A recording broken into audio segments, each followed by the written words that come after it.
Valentine's Day, the Olympics are on, and suddenly we're all emotionally invested in extremely hot strangers competing for Olympic gold. The tension, the discipline, the teamwork, the yearning. It's basically a sports romance happening in real time. And if you've noticed yourself thinking lately, I don't even like sports, but why am I feral right now? Congratulations, you have found the right place. Because today we're talking about, you guessed it, sports romance. Why it's having a moment, why hockey men have a chokehold on the genre. And why fictional athletes falling in love feels way more romantic than it has any right to be. Oh, truly. We're breaking down the long game, debating which sports are hot, which ones give us the ick. Wrestling. And handing out Olympic medals for book boyfriends. Let's get into it, Jersey Chases. All right. Sports romance, I feel like, has just blown up on the scene. And maybe it's because I might have been ignorant, honestly, before last year. But I truly, for whatever reason, feel like hockey romance just exploded last year, specifically. It really did. And this was like pre-Heated Rivalry coming out. Like there was that whole thing where like Icebreakers, that whole series was extremely popular. And I don't know where it came from. I don't either.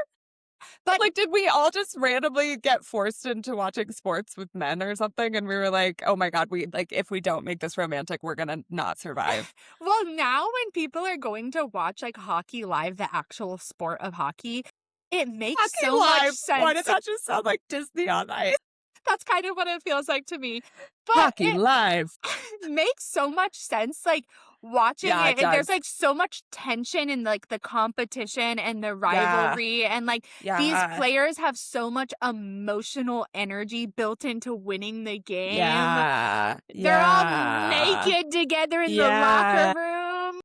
Yeah, there's forced proximity. They're being like thrown up against the glass together. They're forced to stay in hotel rooms where you don't know what's happening at night. Yeah, they're put under media pressure and somehow they need to release that pressure. Somehow. So I do think that it makes a lot of sense about why it's so popular now, but I do not know where it all came from to begin with. I don't know, honestly, because so here's the thing. I was never into hockey. I was never into hockey players. I honestly was not, their vibe for me was just, I honestly would get the ick from them. But for whatever reason, I have been bewitched body and soul by Heated Rivalry. So I have to say, I actually did know about this, Cassie. You remember I dated a hockey player in high school? I know. How could I forget? And he was the goalie, and they do that little thing where they like hump the ground in front of the goal on ice. And they stretches. To stretch their hips out. And I knew even at a youthful age what I was doing. She knew at the ripe age of 16. She didn't need TikTok showing her thirst traps of hockey players stretching. No, so I do think that I understand why the hockey players are so specifically in charge right now. Yes. Yeah, it does make sense. But something that is really up and coming right now is the Olympics. Yes. Which I feel like for whatever reason, for some like that makes more sense in my mind for romance because I'm like, their hormones are raging. Horny. They are literally thrown into an Olympic village for weeks on end, like with no contact with the outside world, all with each other. They all are competing at the highest possible level that they could ever possibly compete at. So there's so much pressure. They're being looked at by the entire world. Like that to me, I'm like, oh my God. That is the thing about the Olympics that's always turned me on is that it's at such a high level. Like these people are these are elite athletes. They're on top. Tip of the top. Okay, well, let's talk about my favorite top, Ilya Rozanov. I cannot wait to talk about the long game because I did not think that Heated Rivalry could be topped. Like, truly, I was like, I don't know that I can get into the other books because if I do and it gets watered down, I'm going to be upset. And the long game was perfect. It was so good. I'm so glad that we have this story. And it made me even more excited for Unrivaled, which is coming out this summer. I was in like another like boat than you, where you introduced me to Heated Rivalry, the television show. But once I Mm. watched the show, I was like, I don't need to read the book. So then Mhm. I read The Long Game because obviously there's no season for that yet. And I was like, Cassie, why did you not tell me to read these books sooner? I did, though. That's the thing. So for The Long Game, So so you know how I feel about book adaptations. I can't watch the show first. I have to read the book first.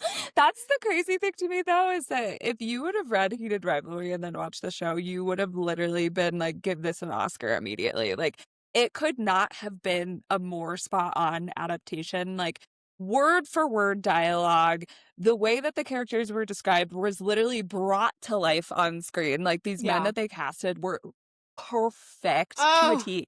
There was barely any changes to the source material. Like, you would have been salivating I over know it. that's my ideal book adaptation. I And know. it was fun though that since I watched Heated Rivalry, when I was reading The Long Game, I could picture Ilya and Shane as like Connor and Hudson. So that Yeah. was really fun. And they were the perfect picks for those casts. But Yeah. this is a little bit of a different story because The Long Game, they are already together and they're like Mhm. cemented in their relationship. So it's less about them trying to like figure out their own relationship and Yeah. trying to figure out what it looks like to the outside. Yeah. And you get a lot of things that are really relatable outside of romance, like career changing, like long Mm. distance relationships, Yeah. friendships, like who are you close to, who's going to support you in your new chapter. And there was a Yeah. lot of like emotional maturity in this book that brought me even closer to my favorite men. Yeah, I totally agree. I mean, the Heated Rivalry was basically just about their, like, situationship. It literally Yeah. starts when they're 19 years old. In The Long Game, they've already gone through a decade of a relationship, and Yeah. so at this point, they're in their late 20s, and so to your point, like, they were in a completely different emotional place that I really appreciated seeing them in, because also you see them go through very relatable struggles and emotional struggles Yeah. that are obviously very, very tied to the fact that they're professional hockey players, but also they're very tied to things that are very relatable to the LGBTQIA community of Yeah. like the experience of coming out and of not just coming out to the people around you, but to the world and how pressured that feels and how anxiety inducing that feels and how Hmm. detrimental to the perfect image that you've already curated for yourself and like how much that can change and how much unknown there is. So I loved how that was written in there too, because Yeah. I feel like they didn't really struggle with that as much in Heated Rivalry. It was more so just like coming to the acceptance of Right. the fact that they wanted to be together. And watching Heated Rivalry, I think it was a very common discourse that people kind of felt bad for Shane because Shane was like puppy dog in love with Ilya and Ilya was like taking longer to catch up. Yeah. And in The Long Game, you get a lot more depth out of Ilya and Yeah. you start like Shane kind of starts being the one that's like in the stronger position and Ilya is a little bit more the puppy dog and it's really fun to see that side of him. Yeah, I would agree. You did say that you weren't liking Shane in this book, which I was shocked by. Yeah, well, because he has found something that he's safe and comfortable with, being with Yeah. Ilya, but it being a secret relationship. But he doesn't recognize that maybe he's never asked Ilya what Ilya's comfortable with. Like, what does he want out of their safe relationship? What does safe mean to him? And Yeah, he but kind I of don't think Ilya even knew, like, until he went through therapy and until he actually started talking about it. Right, he didn't, but then, like, it had become this narrative that everything that Shane had desired was true. He got to tell his family, he got to tell his friends, he was still being, like, on a great hockey team, Yeah. where Ilya, like, moved hockey teams to be closer to Shane, and his team Yeah. wasn't that good anymore, and he wasn't gonna win the Stanley Cup, and he didn't have any friends to tell because he just moved away from all of his friends. Like, Shane should have clocked in a little bit more. more. I don't know that I could subscribe to that because Shane, I felt like, was genuinely still being very emotionally supportive. Like, he was also really afraid of like what would happen to his career, and like he had to deal with talking to the NHL commissioner, who basically told him to never come out publicly. Like, he had to deal with all of the like stress of that. So like I don't know, I can empathize with him a little bit. So the next book, though, is about Ilya and Shane too. Yeah. That kind of confuses me because I feel like this book ended on like a very like final note. Yeah, but they're on the same team now. And so I think the next book is probably going to be about that, which the title is Unrivaled. So that makes sense. I guess like are we doing spoilers? Not okay. I guess we are. We just said I guess we are. The book ends and they're on the same team. All of their teammates know, they're happy, they're getting married, they have a dog. Like, what else is to happen? I don't know. Rachel Reid is a magician, so I'm ready. She was, very good at writing inside the head of a man, and also like very good at writing sex scenes. And I want to know what her research looks like. Asking for a friend, what did you Google? Emily might be looking it up. Just like wondering what your source material is. Was spicy. Like, I didn't think that Heated Rivalry could be topped on being spicy, and The Long Game absolutely topped it. Yeah. I think that we need to give a rating for the people so that they also know to jump in. They need to know that this isn't a sequel skip. I don't think anyone should. If you love Heated Rivalry, if you read the book, and if you want to continue the story, like, you have to read this book. Like, there's no way out of it. Yeah. So I do think that if we were talking about rating The Long Game for recommendability, I do think that you either have to watch Heated Rivalry first or read Heated Rivalry first. Yeah, and I borderline would say that you should read Heated Rivalry first. I don't think that you have to, but I do think that there is a lot that happens in the book that contextually provides like a lot of the emotional groundwork for what happens in The Long Game. Yeah. The spice meter, like we said, probably like a 4. 4.5 maybe. Yeah. There was some toys being used that I was not familiar with the usage of. I didn't know. And now she is, baby. I didn't know some of these toys could hit the road. That's right. They can hit the pavement. The hangover for this book, I don't really get a hangover from romance books, but I know that you got a really bad hangover from Heated Rivalry, though. I did, but I think I had less of a hangover from this one because it felt like more of a complete story. Yeah. Versus with Heated Rivalry, I was like, oh my God, what are they going to do? They just became boyfriends. Like, how are they going to manage this? Is Ilya going to go to another team? Like, all of these open-ended things were still happening. And so I feel like I had way less of a hangover with The Long Game because I was like, oh, that was just a really, really beautiful journey that they just went through. Yeah, I agree. And I think for book club potential, I have a hot take. Okay. I actually don't feel like sequels are good books for book clubs. Like, I think that you should read Heated Rivalry, the first book for your book club, but then like read The Long Game on your own. I think if I had a book club that was obsessed with Heated Rivalry, I'd be like, you need to fucking read The Long Game. Okay. That's my take. Okay. What was your final rating? I would say 4 stars, which is a good rating, but like it wasn't like a book where I was like, oh my God, I'm like running out to like recommend this to everybody again because it's a sequel, but I really, really enjoyed it because I really enjoyed Heated Rivalry.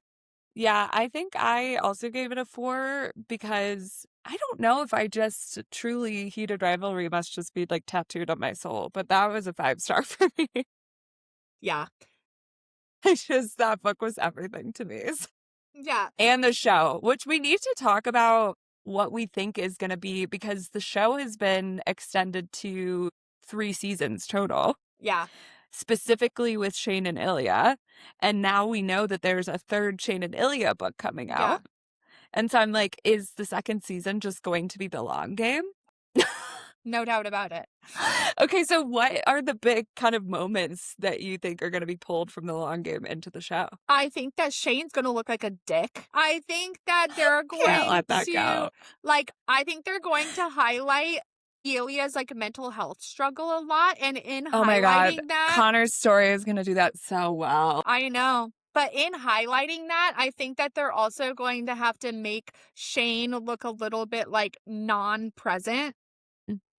And I think that people That are gonna be very divided on that. That's sad. If they do that, that's gonna make me sad. Yeah. Because that's not actually true, and, they had a long-distance relationship. Throw 'em a bone. I do think season 2 is gonna be Ilya's season. I think It they're going is. to, they're gonna bring in the dog and him building his friendships and, being supportive to the younger people on his team. Yeah. I do think it's gonna be his season. Interested in if they do another side character episode. In Heated Rivalry, Oh. how episode 3 was in Yeah. Scott and Kip. I bet they do one on Troy and Harris. I was thinking the same thing. I was Yeah. like, oh my God, there's going to be a Troy episode and it's going to be so cute. Yeah, I think it will be really cute too. They were super cute. Okay, so now that you have watched the show and read one of the books, I need to know from an unbiased bystander, what do you think the true allure and appeal of this is to so many people? Why do you look at me and say she's a literal addict? What's that coming from? I do not know. I think that it's just such a good romance story.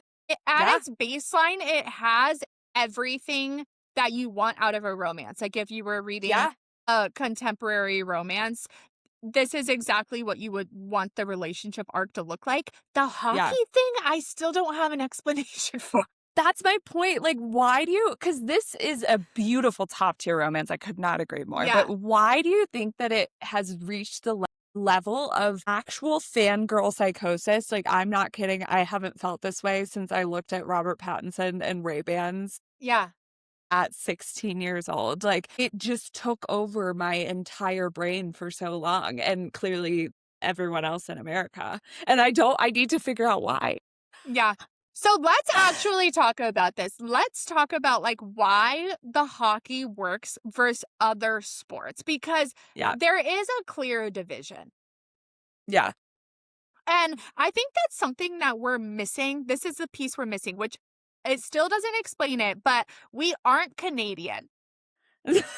And I think that there's maybe something about that. There's something to our nationality here. Yeah, there's something about the Canadian culture that I think is leading to hockey. And because hockey is a Canadian sport at its heart. And so there's something in the water. And this is a wild theory. I think it's because they're so polite and kind, but at the same time, very committed to their sport, and they're doing anything they will to win. They're very they're very competitive, but then at the same time, they have a soft side to them. That's how I feel about Justin Trudeau. Oh, really? Are you Katy Perry? He's a man on top, but then he has a soft side for Katy Perry. Are you literally a plant from Katy Perry on this show?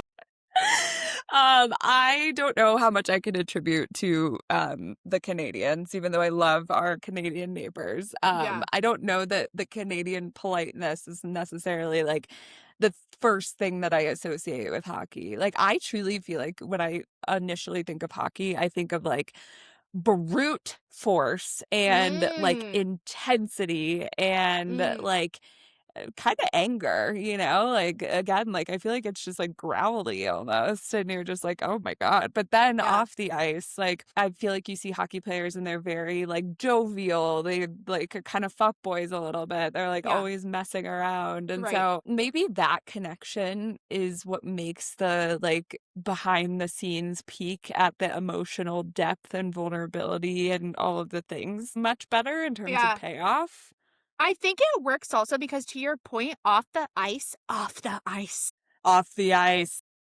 they're jovial and they can still like run around and enjoy their lives. But like if you compare it to like NBA players, like NBA players off the court are like celebrities and they're like playing on like celebrity territory and just, you know, being horrendous. And I don't think hockey players are like famous enough to like get that level of notoriety. So they're just like everyday people on the outside.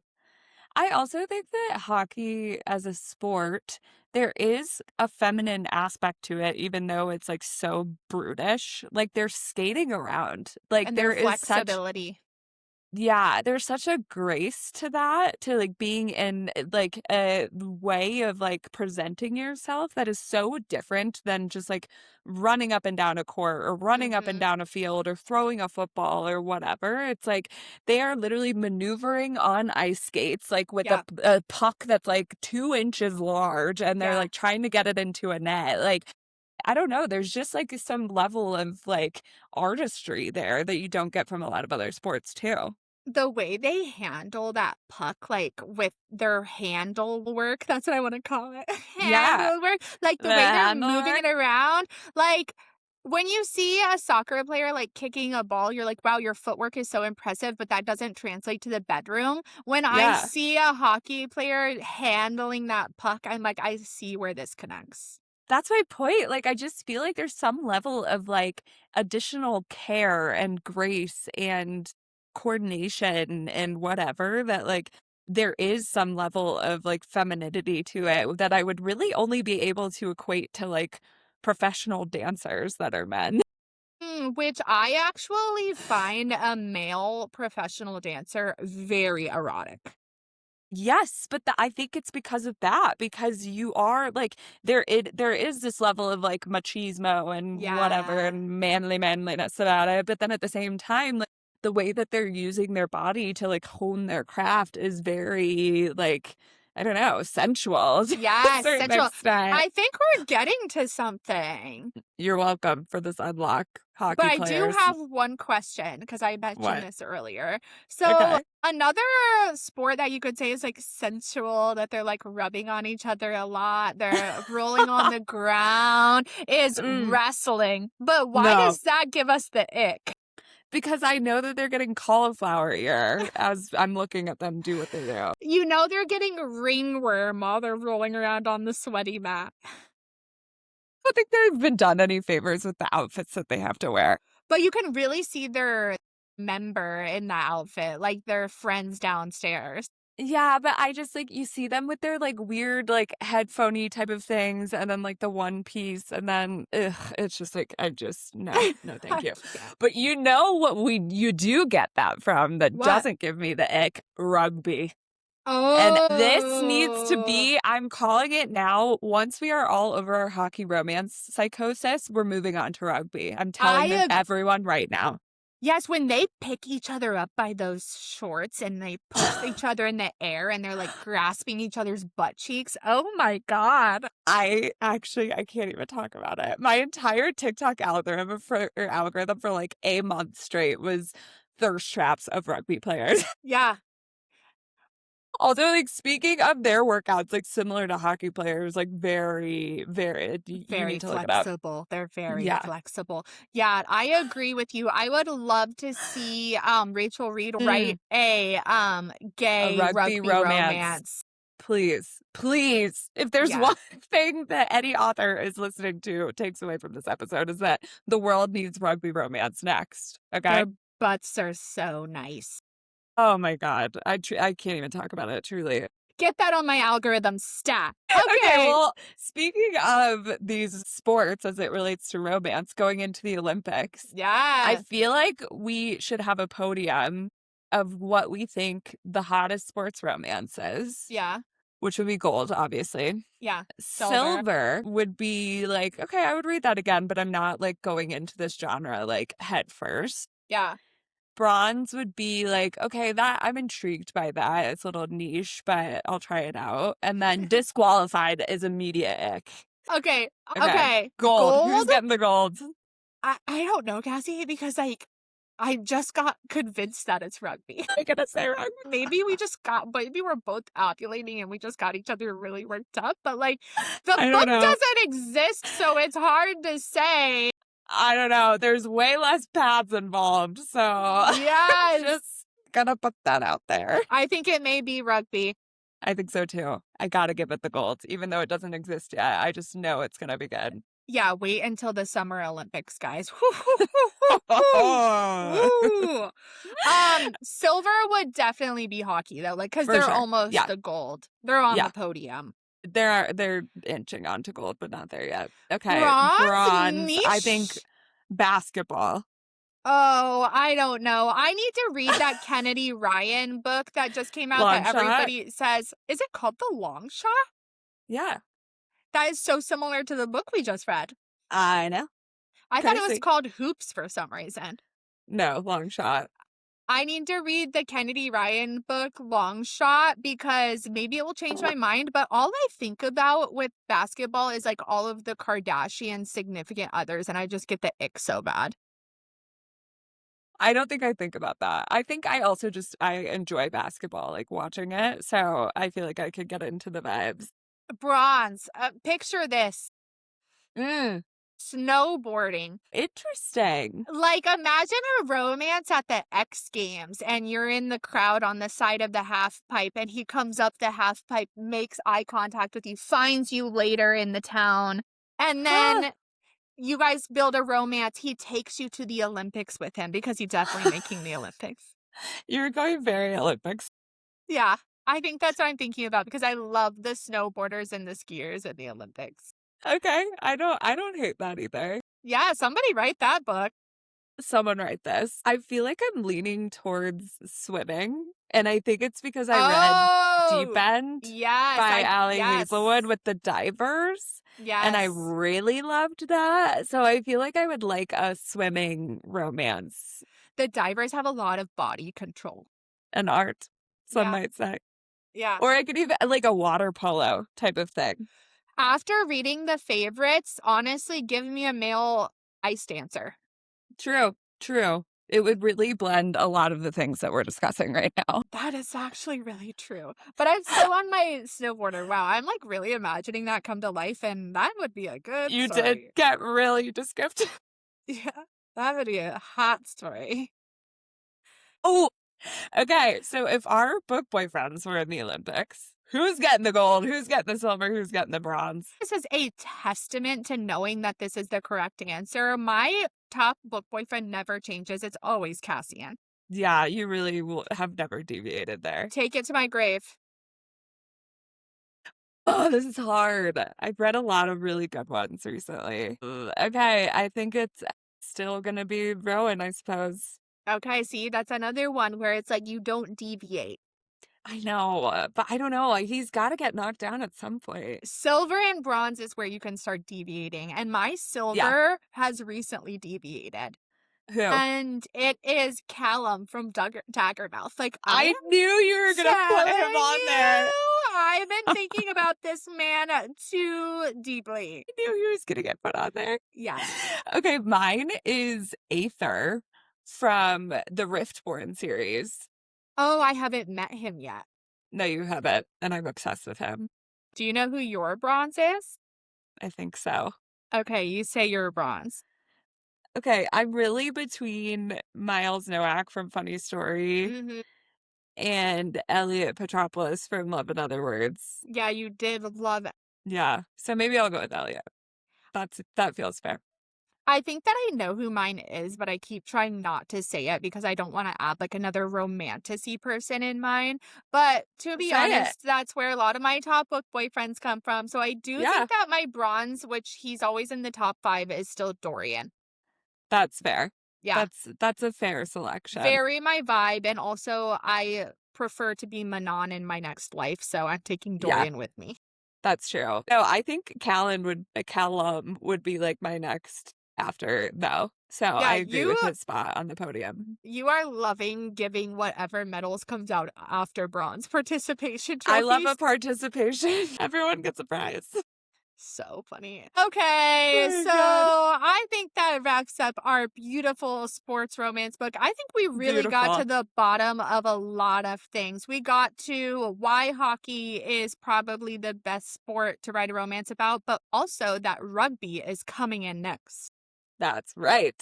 And speaking of what's coming next week, we will be getting into Wuthering Heights. We're going to be talking about, in quotes, and not in quotes, but because we're going to be talking about the book versus the movie.